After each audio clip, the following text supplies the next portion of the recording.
우리의 반석이신 하나님 아버지, 오늘도 귀한 생명 주시고 주를 향한 사랑과 믿음 가지고 새벽기도회로 나아갈 수 있도록 인도하여 주시니 감사드립니다. 이 새벽기도 가운데 우리가 모이게 하신 것 당연한 것 아닌 주의 은혜인 줄로 믿사오니, 주의 은혜로 시작된 이 시간, 오늘도 우리에게 예비하신 때를 따라 돕는 은혜를 풍성하게 부어 주옵소서. 하나님 아버지, 사람이 무엇이기에 주께서 우리를 알아주시며 또 인생이 무엇이기에 우리를 생각해 주십니까? 사람은 헛것 같고 우리의 날은 지나가는 그림자 같으니 오직 살아계신 창조주 하나님만이 우리의 구원자, 인도자 되시며 참된 소망이 되어 주시옵소서. 삶속에 어떤 고통과 슬픔이 있다 할지라도 주 앞에 나아가는 은혜의 통로가 되게 하시고, 상한 심령을 멸시치 않으시고 또 위로하시고 만져주시는 하나님을 경험할 수 있도록 인도하여 주시옵소서. 주께서 인도하신 이 새벽기도의 시간, 주의 인자한 말씀을 듣게 하시고 우리의 다닐 길을 알게 하여 주시옵소서. 우리가 주를 의뢰하며 우리의 영혼을 주께 드립니다. 성령으로 충만케 하시며 오직 주의 뜻만이 드러나고 이루어지는 복된 시간 되게 하여 주시옵소서. 감사 헌금 드린 손길 있습니다. 기억하시고 크신 은혜와 은총, 또 날마다 주께서 허락하시는 감사의 기도 제목이 늘 넘치게 하여 주옵소서. 우리의 위로자 되시며 도움이 되시고 방패가 되시는 우리 구주 예수 그리스도의 이름으로 기도드립니다. 아멘. 하나님의 말씀, 신약성경 마태복음 12장 1절에서 8절까지 말씀입니다. 마태복음 12장 1절에서 8절까지의 말씀, 신약성경 18쪽입니다. 신약 18쪽 마태복음 12장 1절에서 8절까지의 말씀 교독하고 마지막 절 합독합니다.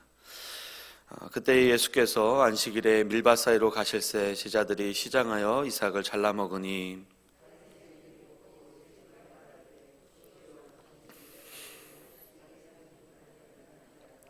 예수께서 이르시되 다윗이 자기와 그 함께한 자들이 시장할 때에 한 일을 읽지 못하였느냐?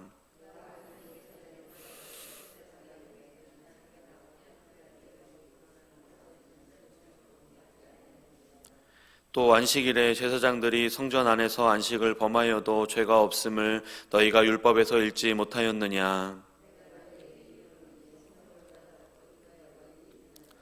나는 자비를 원하고 제사를 원하지 아니하노라 하신 뜻을 너희가 알았더라면 무죄한 자를 정죄하지 아니하였으리라.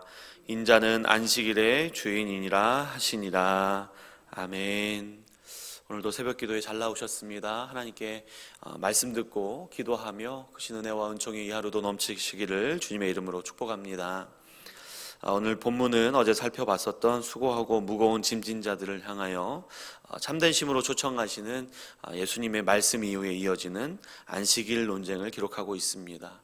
예수 그리스도를 통하여 참된 심을 얻을 수 있다는 주제의 말씀이 오늘 본문의 안식일에 대한 말씀으로까지 이어지고 있는 것입니다.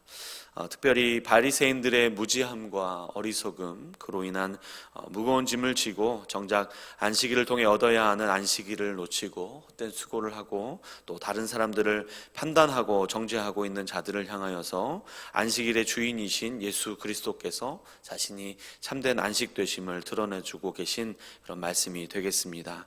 본문 1절과 2절 말씀입니다. 그때에 예수께서 안식일에 밀밭 사이로 가실새 제자들이 시장하여 이삭을 잘라 먹으니 바리새인들이 보고 예수께 말하되 보시오, 당신의 제자들이 안식일에 하지 못할 일을 하나이다.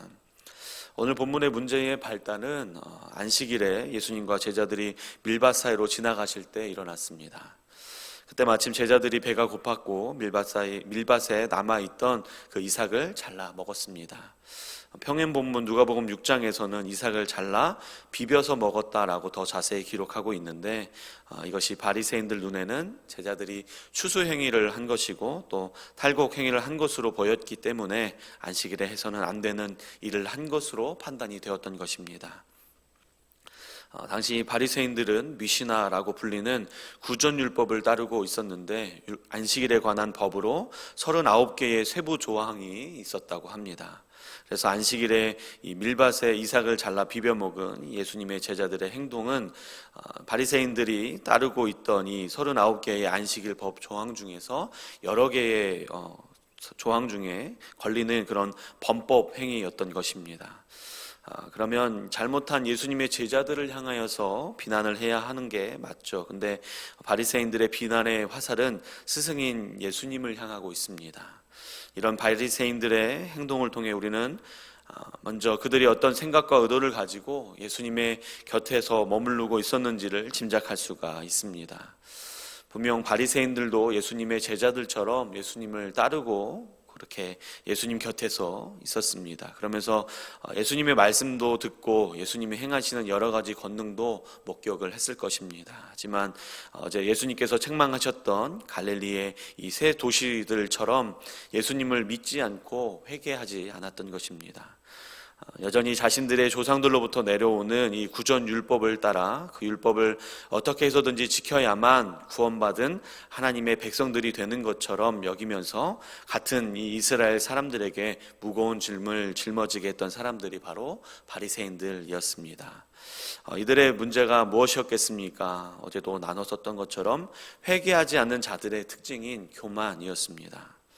자신들만이 성경의 유일한 해석자라고 자처하면서 율법의 이 문자적 실천을 중시하고 또 외식과 극단적인 분리주의 또 권위주의를 가지고 있었던 자들이었습니다. 그러니 이 살아계신 하나님의 아들 또 예언의 말씀의 성취이신 예수 그리스도를 자신들의 눈으로 직접 보며 또 가르침을 듣고 놀라운 권능을 간접적으로 직접적으로 경험을 하면서도 믿기는커녕 또 회개하지 않았을 뿐만 아니라 오히려 자신들이 이 율법의 집행관이 되어서 예수님과 이 제자들의 일거수일투족을 관찰하다가 안식일에 관한 이 자신들의 율법을 지키지 않는 예수님의 제자들을 보고 예수님을 향해서 비난하며 또 따져 묻고 있는 것입니다.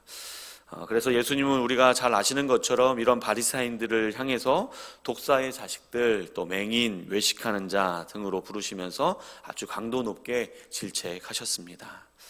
이런 교만하고 또 무지하고 어리석은 바리새인들의 모습을 통해서 우리는 어떤 교훈을 얻어야 하겠습니까? 바리새인들의 이 모습을 반면교사 삼아서 겸손하고 또 하나님 보시기에 올바르고 또 지혜로운 하나님의 자녀들, 제자들이 될 수 있도록 믿음 안에 거하며 또 말씀 안에 순종하기를 그렇게 힘쓰는 삶을 살아가야 하는 것입니다. 결코 우리 중 누구도 나는 바리새인과 같은 모습이 없습니다 라고 말할 수도 없고 또 말해서도 안 된다는 것 아실 것입니다. 이것을 잊지 마시고 늘 교만한 마음과 또 다른 사람들을 향해 판단하고 정죄하는 그런 죄에 빠지지 않도록 경계하며 마음이 온유하고 겸손하신 예수 그리스도 안에서만 우리의 믿음의 삶을 살아가실 수 있기를 간절히 소망합니다. 이어서 본문 3절에서 5절까지 말씀은 바리새인들을 향한 예수님의 답변이 이어지고 있는데 바리새인들이 익숙하게 잘 알고 있는 구약 성경의 두 가지 사례를 들어서 말씀하십니다. 첫 번째 3절과 4절 말씀입니다. 예수께서 이르시되 다윗이 자기와 함께한 자들이 시장할 때에 한 일을 잃지 못하였느냐? 그가 하나님의 전에 들어가서 제사장 외에는 자기나 그 함께한 자들이 먹어서는 안 되는 진선병을 먹지 아니하였느냐? 예수님이 안식일과 관련하여서 바리새인들에게 답변하시는 구약의 첫 번째 사례는 다윗의 이야기입니다. 사울 왕에게 쫓기던 다윗과 또 그와 함께한 자들이 여호와의 성소가 있는 이 높당으로 피신을 갔을 때 그들은 오늘 본문의 예수님의 제자들처럼 굶주렸었고 그 당시 제사장이었던 아히멜렉에게 다윗은 떡 5덩이를 요구합니다. 그러나 준비된 떡이 없었고 마침 성소에서 교체된 율법으로 오직 제사장들만이 먹을 수 있도록 정해진 진설병이 있었습니다. 이때 아히멜렉 제사장은 이 진설병을 다윗에게 주어 허기진 배를 채우게 했었던 것이죠. 이처럼 이스라엘의 위대한 지도자 또 위대한 왕으로 여겨지는 다윗도 그가 어려울 때 이 성소 안에서 율법을 어겼었는데 이것을 후대에서 특히 바리새인들도 문제 삼지 않은 예외적으로 허용된 그런 사건이었습니다. 두 번째 사례는 본문 5절입니다. 또 안식일에 제사장들이 성전 안에서 안식을 범하여도 죄가 없음을 너희가 율법에서 읽지 못하였느냐? 민수기 28장에 기록되어진 말씀입니다. 안식일에도 제사장은 하나님께 드리는 제사로 인해서 일을 했었던 것이죠. 이것은 안식일에 그에 관한 법보다 제사장들의 성전에서 일하는 것이 우선했었다라는 것을 의미하고 있는 겁니다. 그래서 이 두 가지 사례의 공통점은 그들이 하나님의 성전 안에서 율법에 얽매이지 않는 그 자유를 누렸다는 것입니다. 바리새인들이 이 내용들을 이미 잘 알고 있었습니다. 그런데 이것을 무시한 채 안식일에 관한 자신들의 전통의 이 구전 율법에만 얽매여서 실제 안식일의 율법을 통해 하나님께서 사람들에게 주시고자 하시는 진정한 이 안식을 빼앗아 버린 것이 문제였던 것입니다. 안식일은 누구를 위한 것입니까? 오늘 본문의 평행 본문인 마가복음 2장 27절에서도 예수님은 이렇게 말씀하십니다. 또 이르시되 안식일이 사람을 위하여 있는 것이요 사람이 안식일을 위하여 있는 것이 아니니. 하나님께서 안식일을 거룩히 지키라 말씀하신 것은 안식일 자체를 위해서가 아니라 하나님이 창조하시고 백성 삼으신 사람들을 위하여 지키라 말씀하신 것이었습니다. 그러니 안식일을 39간이나 되는 항목으로 지키면서 이 실제적인 안식을 사람이 누리지 못하고 또 정죄당하는 것이 아니라 사람이 안식을 받아 누릴 수 있는 사람을 위한 안식일이 될 수 있도록 지켰어야 하는 것입니다. 바리새인들의 이 같은 교만과 또 율법주의에서 비롯한 이 무지와 어리석음은 근본적으로 왜 생겨난 것이겠습니까? 진정한 하나님의 뜻, 메시아이신 예수 그리스도를 통해 하나님의 백성을 구원하시며 또 죄와 사망의 법에서 자유케 하시는 그 은혜와 능력을 알지 못하고 또 믿지도 못하고 경험하지 못했기 때문이었습니다. 그래서 예수님께서는 이런 불쌍한 바리새인들에게 자신에 대해서 가르쳐 주시면서 더 밝히 드러내 주십니다. 본문 6절입니다. 내가 너희에게 이르노니 성전보다 더 큰 이가 여기 있느니라. 또 8절에 인자는 안식일의 주인이니라. 아멘. 하나님의 아들이신 우리 주 예수 그리스도는 성전보다도 크시며 안식일의 주인이십니다. 그렇게 진정한 사람을 위한 안식은 안식일에 대한 율법을 지킴으로 얻을 수 있는 것이 아니라 예수 그리스도를 통해서만 얻을 수가 있고 누릴 수가 있는 것입니다.